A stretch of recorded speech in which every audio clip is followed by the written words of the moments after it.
తెలంగాణ రాష్ట్ర చరిత్రలో ఎన్నడూ లేని విధంగా మైనారిటీలకు చెందిన ఒక మంత్రి కూడా కాంగ్రెస్ ప్రభుత్వ కేబినెట్లో లేకపోవడం సిగ్గుచేటని జనగామ ఎమ్మెల్యే పల్లా రాజేశ్వరరెడ్డి అన్నారు. గత బీఆర్ఎస్ ప్రభుత్వం రంజాన్, క్రిస్మస్ వేడుకలను అధికారికంగా నిర్వహించి తోపాలను అందజేస్తే కాంగ్రెస్ ప్రభుత్వం వారికి అన్యాయం చేస్తుందన్నారు. రంజాన్ మాసాన్ని పురస్కరించుకొని జనగామ ఎమ్మెల్యే క్యాంప్ కార్యాలయంలో ముస్లింలకు ఇఫ్తార్ విందును ఏర్పాటు చేయగా ఎమ్మెల్యే ఈ సందర్భంగా విందులో పాల్గొని ముస్లింలకు రంజాన్ పండుగ శుభాకాంక్షలు తెలిపారు.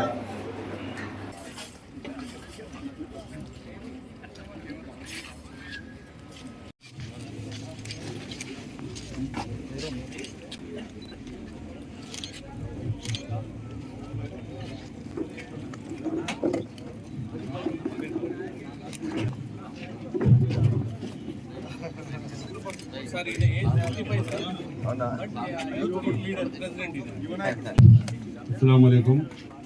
पहली बार फ्री में वो ट्रीटमेंट कर रहे हैं।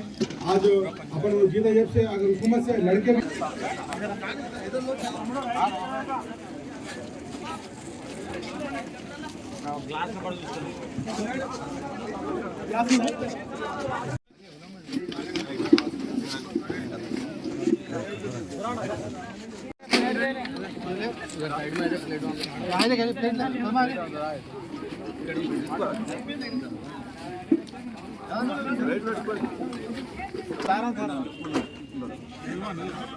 अजी सुरेश को दारू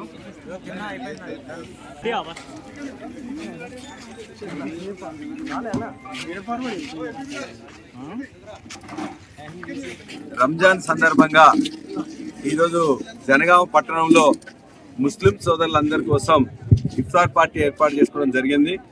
మా మాజీ కౌన్సిలర్ కావచ్చు, మా నాయకులు కావచ్చు, మొత్తం ముస్లిం సమాజం అందరు కూడా ఇక్కడికి వస్తే వాళ్ళందరికీ కూడా మేము ఇవాళ నమాజ్ చేసుకున్న తర్వాత ఇవాళ ఇఫ్తార్ పార్టీ అనేది జరుగుతున్నది. వారికి ఈ 15 నెలల్లో వారు మా దగ్గరికి ఏ పనికి వచ్చినా కూడా అది హాస్పిటల్ అయినా లేకపోతే విద్య అయినా కూడా సహాయం చేయడం జరుగుతుంది. కానీ గత ప్రభుత్వంలో ఉన్నప్పుడు ఇక షాదీ ముబారకే కాకుండా రెసిడెన్షియల్ స్కూల్స్ 203 ఓపెన్ చేయడమే కాకుండా అనేక ముస్లిం మైనారిటీస్ కోసం మొదటిసారిగా 4 అంకెల్లో 1000 కోట్ల బడ్జెట్ అనేది ఎప్పుడు లేకుండే 3000 కోట్ల బడ్జెట్ తీసుకుపోయింది కూడా గత కేసీఆర్ గారి ప్రభుత్వం. ఇవాళ దాన్ని ఖర్చు పెట్టకపోతే ఖచ్చితంగా ఖర్చు పెట్టాలని చెప్పేసి ఆ రెసిడెన్షియల్ స్కూల్ అన్నింటినీ మూసేయాలని చూస్తుంటే వాటన్నిటిని ఓపెన్ చేయాలని చెప్పి ఇవాళ షాదీ ముబారక్ లో ₹1,00,000 కాకుండానే తులం బంగారం కూడా ఇవాళ మైనార్టీ సోదరి మనలకు ఇవ్వాలని చెప్పేసి, అదేవిధంగా జనగామకి సంబంధించిన కబ్రస్థానికి సంబంధించిన భూమి కావాల్సి ఉన్నది.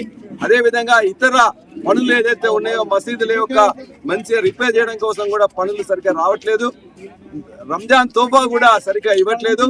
భారతదేశంలో మొట్టమొదటిసారి కేసీఆర్ గారి ప్రభుత్వమే రంజాన్ తోఫా అనేది ప్రవేశపెట్టింది. ఎందుకంటే అన్ని సమాజాల్లో ఉన్నట్టే ఇవాళ క్రిస్టియన్, ముస్లిము, అదేవిధంగా హిందూ సమాజాల్లో కూడా బతుకమ్మ సందర్భంగా బతుకమ్మ చీర ఇస్తే, క్రిస్టియన్ పండుగ సందర్భంగా క్రిస్టియన్స్ అందరికి ఒక తోఫా ఇస్తే, ఇవాళ ముస్లిమ్స్ అందరికి కూడా ఆ తోఫా రంజాన్ తోఫా ఇవ్వడం జరిగింది. దాన్ని ఇలా డిస్కంటిన్యూ చేసి ఇవాళ ముస్లిం సోదరుల పట్ల పక్షపాత వైఖరి ప్రదర్శిస్తున్న ఈ ప్రభుత్వానికి మేము విజ్ఞప్తి చేస్తున్నాం.